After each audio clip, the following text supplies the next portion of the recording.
tunakutana na kichaa anamng'ata nesi wake na nesi anaonekana kuugulia maumivu ya kutosha. Upande wa pili tunamuona kichaa mwingine akimchapa denda nesi wake na nesi naye anaonekana kupagawa na kurudisha utamu kwa jamaa. Huku napo nesi yule tunamuona anatoa utamu kwa mwanaume mwingine. Sasa kwa nini unesi anagawa kila sehemu? Bana upo nami storyteller wako naitwa Papa, au ukipenda unaweza ukaniita Star Dev. Hakikisha umesubscribe channel yetu pamoja na kutana notification.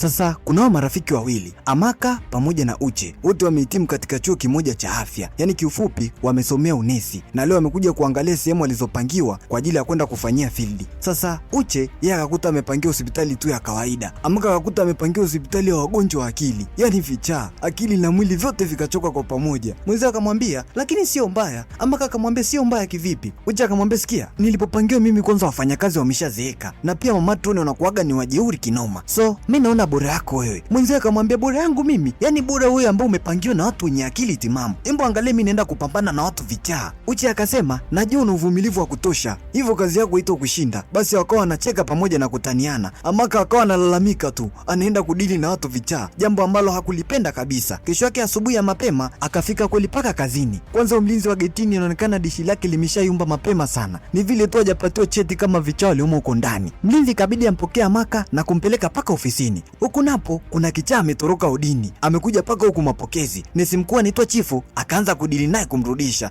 Nimesema rudi ndani, nimesema rudi ndani. Yaani Chifu akawa anaongea paka mishipa ya kichwa inamuuma. Basi wakaanza kuvutana ili aweze kumrudisha ndani, kisha akampiga chini. Chifu akawa anaita watu waje kumsaidia, maana ule jamaa anazidi kumzidi nguvu. Kweli kwa bahati nzuri Ibrahimu wakati huo akatokea, maana alikuwa akimleta Amaka ofisini kwake. Wakasaidiana kumshika na kumdunga sindano. Chifu akasema kitu msichokijua, nilikuwa mpiganaji kabla hata sijajiunga katika hii kazi. Madam akauliza ni nani tena huyu?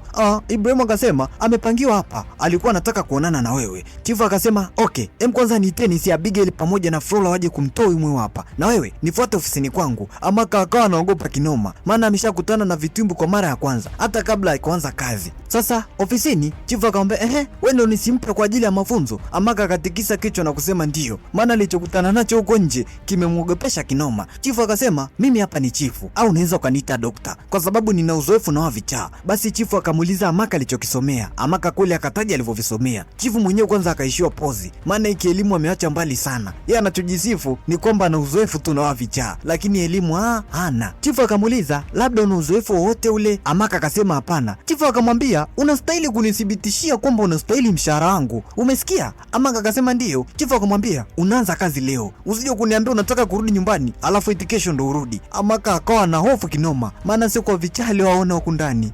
Kweli akampeleka Amaka paka hodi ambaye atakuwa akisimamia. Akafika na kusema nyamazeni, mnafikiri hapa ni kwenu? Amaka akawa anaogopa. Bobo, nimekuambia nyamaza, kama utakwenda kunyamaza nitakwenda kumchukua huyo mtoto kutoka kwako. Mnashindwa kuona hata kuna nesi mpya hapa, igizeni basi. Yaani akiongea paka kichwa kinauma. Kisha akamwambia Amaka, hii ndio hodi yako. Amaka akawa anaogopa kulingana na timbwili alilokuta huko ndani. Utakuwa unakuja kuangalia na kuhudumia mara kwa mara, na pia kuna muda wanakuwa korofi, yaani wakorofi sana. Amaka akasema ameshaona mfano huko nje. Sasa Chifu akawa anawatambulisha wa vichaa kwa Amaka kwamba ukichaa wao umetokana na nini. Akamwambia umemwona ubobo alitoa ujauzito na hisi nafsi ya mtoto wake inamtafuna paka leo, ndio maana imemfanya kuwa paka kichaa. Umemwona na Gerard, huyu kichaa wake alirithi kutoka kwa wazazi wake. Amaka akamwambia umemsahau mmoja, yule ni Kenny. Kabla kwanza kumleta hapa alimchoma mtu visu zaidi ya mara moja huko nje. Amaka akazidi kuchanganyikiwa. Chifu akamwambia najua una uzoefu ila usijali, nitakusaidia. Sasa Amaka akawa amerudi nyumbani, yaani amechoka kinoma kulingana na alichokutana nacho kwa kazini kwake. Yaani ukisikia kazini kuna kazi, ndipo alipopangiwa Amaka. Hapo anaishi na rafiki yake Uche. Amaka akasema Uche, unajua nilijua labda wagonjwa wangu ni watu wenye depression, anxiety, lakini ni vichaa wa kupindukia. Uche akawa anabisha, akamwambia yaani nilivyoingia tu hivi nakutana na kichaa mmoja ametoroka udini. Basi mwenzio akawa anamcheka kulingana na rafiki yake alipopangiwa. Amaka akamwambia kwanza nipatie begi langu, maana leo na mtoko na mtu wangu. Mwenzio akamuuliza ni nani wale uteka moyo rafiki yangu, kwani lazima umjue? Ndio ni lazima, hakuna hata cha maana, nilikutana naye tu mtandaoni, yani dating site. Niambie yupoje upoje? Okay, ni mrefu, ni handsome na pia ni smart. Nipe begi langu. Amaka, unajua kabisa siamini katika mapenzi, kuwa naenda kuonana na mwanaume. Ndio, labda ataweza kunitoa katika upoke wangu wa miaka yote hiyo. Na pia unajua wagonjwa wangu ni vichaa, kwa hiyo amenitibua akili. Inabidi nikaeke akili yangu ikae hata sawa. Kweli akaja paka meeting point, akawa anaongea na huyo mshikaji kwenye simu. Akasema nafikiri ulisema utakuwa hapa. Mshikaji akamwambia ndio, nipo nyuma yako. Mimi mbona hata sikuoni? Si ndo unatakiwa kugeuka? Kwanza akuamini. Kijitu chenyewe ni kifupi. Akabaki akisema tu, "Hey!" Akamwambia, "Umetumia picha ya mtu mwingine kunidanganya." Mchizi akasema, "Hamna, sio hivyo. Kama ningetumia picha zangu, wewe usingekubali kuja." Mshikaji akawa anajisifu, "Unajua mimi ni mfanyabiashara hapa nchini," ili kuondoa kasoro yake ya ufupi. Mtoto asije akamkataa. Amaka akawa analalamika kinoma. Kila mahali yeye anachezea tu maumivu ya kichwa. Yaani sio kazini, sio kwenye mahusiano. Yaani anateseka kinoma. Amerudi nyumbani ni kulalamika kwa rafiki yake kulingana na kituko alichokutana nacho. Mwenzake ikabidi ampe faraja tu rafiki yake. Kesho yake akiwa kazini, akawa ametoka kwa ajili ya kumwomba Ibrahim amtafutie chochote kitu kwa ajili ya kula. Hapo hapo kweli akapita mtu anauza vitafuno. Ibrahim akabidi akimbie kwa ajili ya kwenda kumchukulia. Amaka akiwa hapo, saa ngapi kichaa Gerard asitoke? "Hey, nimesema rudi ndani." Kichaa ni kucheka tu. Saa ngapi asipite na mkono wa Amaka na kumtia jino la wenda wazimu. Amaka sio kulia huko. Hapo hapo akatokea Ibrahimu na kumpiga vitisho vya rungu na kumrudisha ndani. Amaka akawa anaugulia maumivu ya kung'atwa na Gerard. Baadaye sasa ndio kutibiwa na nesi Abigail. Hii kazi sijui kama ataiweza. Hapo hapo akaingia chifu. Chifu akasema nasikia umeng'atwa. Akamwambia tena una bahati. Amaka akasema alikuwa anamsubiria Ibrahimu. Kuna kitu alikuwa amemwagiza kwa ajili yake. Sikia, naelewa. Manesi wape lazima watasike mwanzoni. Nina uzoefu. Kisha Amaka akasema, nasikia kama kichaa kikung'ata na wewe unageuka kwa kama yeye. Chifu akamwambia, hizo ni hadithi tu. Muda kidogo akaja kwenye udi yake kwa ajili ya kuhudumia wagonjwa. Si akamkuta Ken anaongea na simu. Ken akaichimbia simu chap. Amaka alivyotaka kumgusa, Ken akajidai amerudi katika ukichaa wake. Basi Amaka sio kuogopa huko, ila ujamani kichaa kweli. Amaka akawa anaogopa, anaokota vifaa vyake, lakini macho yote yako kwa hao mad people, maana anajua muda wote tu anaweza kumchinjia. Baadaye amerudi nyumbani, mwili wote unauma. Mwenzio akamuuliza, nini kinaendelea? Upo sawa? Amaka akasema, wamening'ata.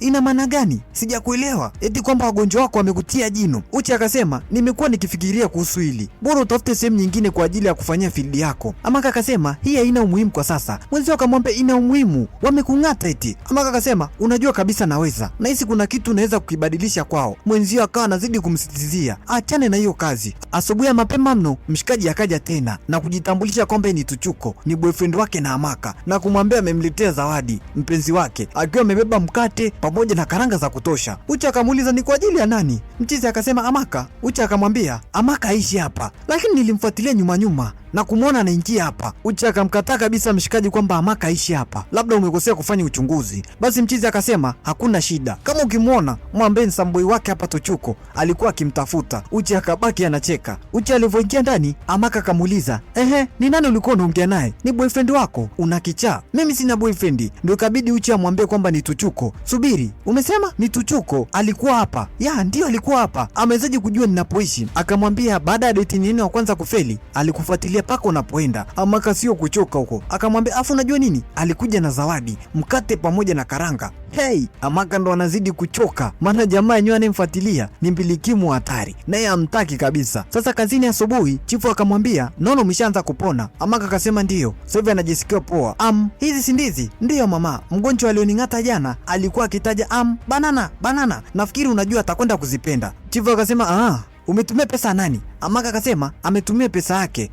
Hiyo poa, kwa sababu siwezi kukutumia pesa yoyote kununua ndizi kwa ajili ya hawa vichaa. Kweli akapeleka paka kwa kichaa Gerard, akawa anamdanganya pale, kwanza ampige sindano kisha ndo ampatie ndizi. Ken akawa anamtazama huku anatabasamu kabisa. Mimi naona ujamaa sio kichaa. Sasa akiwa pale akamwona Ken anatoka, ikabidi amfuatilie huyu mshikaji anaelekea wapi. Kweli mchizi akafika paka toilet, akawa anaongea na simu na kusema, unajua kila kitu kimekuwa kigumu kwangu, kiufupi nimechoka kujifanya mwendo wazimu na kulalamika na kusema amechoka kuishi katika hii jehanamu ya vichaa. Si akaingia Amaka, Keni, nilijua wewe sio kichaa. Kila siku nimekuwa nikifikiria kile ninachosikia kutoka kwako, naenda kukuripoti. Mchizi akawa anamzuia na kumuomba msamaha. Amaka, usifanye hivyo. Sasa huyu mwamba ni nani? Mpelelezi? Lakini hakuna mpelelezi wa vichaa. Ikabidi Keni amueleze kila kitu. Tunarudishwa nyuma jinsi ilivyokuwa. Kuna huyo mshikaji anaitwa David, yeye alikuwa akijihusisha na magangster hapo mtaani. Sasa wakati huo alikuwa amempigia Keni na kumpa mwaliko nyumbani kwake. yake kwamba kutakuwa na hafla fupi. Sasa baada ya kumpa rafiki yake mwaliko, akiwa anarudi chumbani akakutana na mtu amekaa kitandani kwake ameuchuna kinoma. Hapo hapo wengine wakatokeza wakiwa na silaha. Sasa wakati katika kuvutana na kubishana, David akapigwa visu vya kutosha na jamaa anaitwa Frankie. Wenzake wakiwa wanalalamika, haikupaswa kuwa hivi, wakiwa wanajiuliza nini cha kufanya, wakataka kutoka. Kenny nenda wakawa wanaingia, ikabidi wambananishe Kenny kwa ajili ya ushahidi, maana wameshaua. Frankie akamwambia nipe simu yako. Mchizi wakati huo anatetemeka kinoma na akampa kisu na kumwambia amchome marehemu. Kenny akamwambia ameshakufa, lakini akamwambia unataka kutoka hapo ukiwa hai, mchome. Huku wa jamaa anamrekodi kupitia simu yake. Kenny ikabidi afanye hivyo tu, akawa anamchoma jamaa visu vya kutosha. Kisha Frankie akapiga simu kwa polisi na kutoa taarifa ya mauaji yaliyofanyika na kumwambia kwamba video ushahidi ipo mtandaoni. Kweli mchizi akabaki amekaa pale, mwili wote hauna nguvu mpaka mapolisi walipokuja kumkamata. Baadaye akiwa katika chumba cha mahojiano akawa anaongea na wakili wake amsaidie, maana yeye hajahusika na chochote. Wakili akamwambia hilo halitowezekana, maana ushahidi wa video upo na unajionyesha. Kemi akasema unamaanisha nenda kufia jela hata kwa kosa ambalo sijalifanya? Wakili akamwambia kutakuwa na njia. Kemi akamuuliza njia ipi hiyo? Unatakiwa kujifanya kichaa, yaani unatakiwa kujifanya hauna akili mpaka tutakapopata ushahidi. Hii itamsaidia, akijifanya kichaa hatopelekwa jela, atapelekwa hospitali ya vichaa mpaka wao watakapopata ushahidi. Sasa ndio anamalizia kumpa story Amaka na kusema amechoka kuishi na watu vichaa, yaani amechoka kwa kila kitu. Amaka akamwambia ondoka. Unamaanisha nini? Niende jela?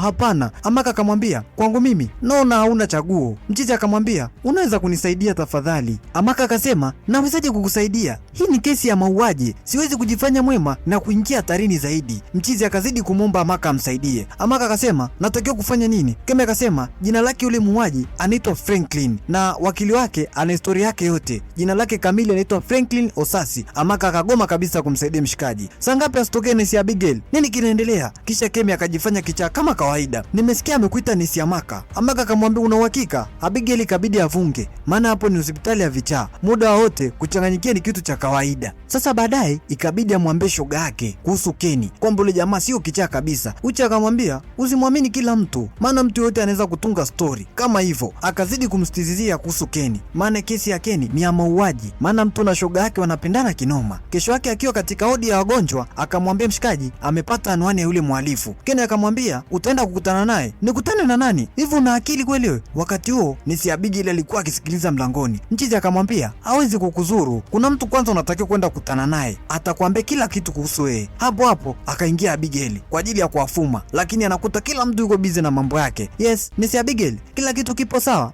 Ndio, nilikuwa namuulizia chifu, maana nilimuona ameingia chumba hiki. Amaka akamwambia hapana, hayupo hapa. Abigail akasepa. Kweli baadaye Amaka akaja kukutana na wakili wake na Kenny, na wakili akampatia faili zote ambazo zina kila kitu kumhusu mhalifu ambaye ni Franklin. Kiufupi, Amaka ameamua kujitolea kumsaidia mshikaji. Sasa baadaye akiwa anarembwa na shoga yake kwa ajili ya kuelekea huko kukutana na Franklin, mwenzio akamuuliza nashindwa kuelewa kwa nini unamsaidia jamaa, labda alikuahidi kiasi chochote cha pesa au kitu kingine, yaani kwa nini? Amaka akasema labda nahisi nimeshaanza kumpenda, akimaanisha ameshaanza kumpenda Kenny, ndio maana ameamua kumsaidia. Kweli akaja kukutana na Frankie, wakaagiza na nini. Frankie akawa anatupia swaga kwa mtoto, maana anaona kabisa chombo kimejilegeza, alafu na yeye ni gangster. Kumpata mtoto kama huyu ni bahati kubwa sana kwake. Frankie akamwambia ningependa nikuombe kama utakuwa girlfriend wangu, tafadhali usiseme hapana. Ikabidi tu Amaka akubali, kwani aliona hiyo ndio itakuwa njia sahihi ya kupata anachokitaka kutoka kwa Frankie, kama ushahidi wa kumtoa Kenny kule. Basi li jamaa likawa la furahi na kujichekesha tu, ni kama ameokota dodo na mchani wake. Sasa huku Kenny akawa anasubiria majibu, maana amechoka kukaa hapa. Amaka akatokea, ilikuwaje? Ilienda poa, nafikiri hivi karibuni tutapata ushahidi. Mchizi akamuuliza kwani alitaka nini kutoka kwako? Amaka akasema mchizi ametaka niwe girlfriend wake na mimi nimemkubalia. Mchizi akasema hajui namna gani ya kusema asante kwa kila kitu anachomfanyia na hajui hata nini cha kumlipa. Amaka akasema hamna shida. Mshikaji akamchapa busu Amaka. Amaka naye bila kupoa akarudisha, yani akataka waende dunia kurusha roho. Jamaa hivi hivi anaupoa pisi katika hospitali ya vichaa. Kumbe Nesi Abigail alikuwa akisikiliza kila kitu, akaleta umbea paka kwa chifu. Chifu akasema hamwezi kuniacha hata nikapumzika au na nyie ni vichaa? Abigail akasema ni kitu cha muhimu nataka kukuambia, ni kuhusu Nesi Amaka. ana mahusiano na mmoja wa vichaa waliomo huku ndani. Chifu alishtuka na kusema, Nesi Abigail, unajua uzito wa hii kesi au unasema tu? Ndio najua, ni ukweli, sidanganyi. Chifu akamwambia sawa, nipe ushahidi. Nimesema nipe ushahidi. Abigail akasema, kwa hiyo niamini mimi, unamwamini huyo nesi mpya kuliko mimi baada ya vyote nilivyofanya katika hospitali? Chifu akasema, hii kesi sio ndogo, inaweza kumfanya Nesi Amaka akafutiwa kabisa cheti chake cha kazi. Hapo hapo Bobo akatokea. Chifu akasema, chifu ni kulalamika tu muda wote. Abigail akamwambia, wewe nani kaufungulia mlango? Bobo akasema, Gerard anataka kuwaona wazazi wake, baba na mama. Chifu sio kuzidi kuchanganyikiwa huko. Chifu akamwambia, twende huko, na kama ukimruhusu Gerard ashike mwili wako, mtaendeleza vizazi vya vichaa, na mimi sitaki vichaa tena katika hospitali yangu. Baadaye Amaka akaja kuonana na Frenki, wakapata chakula cha usiku wakizidi kula story. Sasa Amaka akawa anamuaga mshikaji kwamba anataka kuondoka, kesho anatakiwa kuwahi kazini. Mchizi akasema, wewe unamaanisha uniamini? Amaka akasema hapana, na kuamini. Kisha Amaka akataka kuondoka. Mchizi akasema, Amaka, kama ukipiga hatua nyingine na kutoka nje ya huo mlango usije kurudi tena. Amaka akakosa cha kufanya, ikabidi tu arudi. Basi lijamaa likawa na furaha kutosha baada ya Amaka kurudi, yani hapo anaona anapendwa kinoma. Kisha Mwamba akaitupia nyama machinjioni na kutaka kuilamba vya kutosha. Baada ya mechi kale ya kitandani, Amaka akamwambia, sasa hivi una furaha sasa baada ya kuichapa? Mchizi akasema sana. Kisha Amaka akasema, tuongelee kuhusu wenda wazimu. Kitu gani cha wenda wazimu ushawahi kufanya katika maisha yako? Nataka tu kujua zaidi. Basi Mchizi akaanza kusema maovu yake aliyoyafanya, akasema kama kuiba magari, yeye akaeleza vitu vingi vya kutosha. Amaka naye ikabidi atunge story ya chapchapo na kumwambia usiku mmoja alipokuwa anaendesha gari alimgonga mtu na akafa, lakini hakuna mtu alilojua hilo. Mchizi alifurahi kinoma noma baada ya kusikia hivyo. Kumbe mamtu naye ni gaidi kama yeye tu, yani akawa anafurahi sana kumpata mwenza gaidi kama yeye, lakini bila kujua hapo anatafutia ushahidi. Sasa kesho yake wakili wa Keni akawa ametumia video ya ushahidi na Amaka. Basi mshikaji akawa na furaha, mwisho amepata ushahidi wa kutosha. Ikabidi apige simu kwa maafisa na kuwataarifu kwamba kuna mtu anatakiwa akamkamate na atawaambie kila kitu ofisini na ana ushahidi wa kutosha. Kweli Frenki akaja kukamatwa. Sasa Keni anapokea simu kutoka kwa wakili wake na kumwambia kwamba ushahidi wote umeshapatikana. Keni alikuwa na furahi kinoma. Hapo hapo akaingia Amaka. Nini kinaendelea? Keni akamuuliza, unaweza kuniambia umewezaje? Amaka akamwambia, subiri, kuna kitu nataka nikwambie. Mchizi akasema, wewe sahau kuhusu hicho, wewe niambie umewezaje? Saa ngapi asiingia Abigail akiwa na rekodi na simu?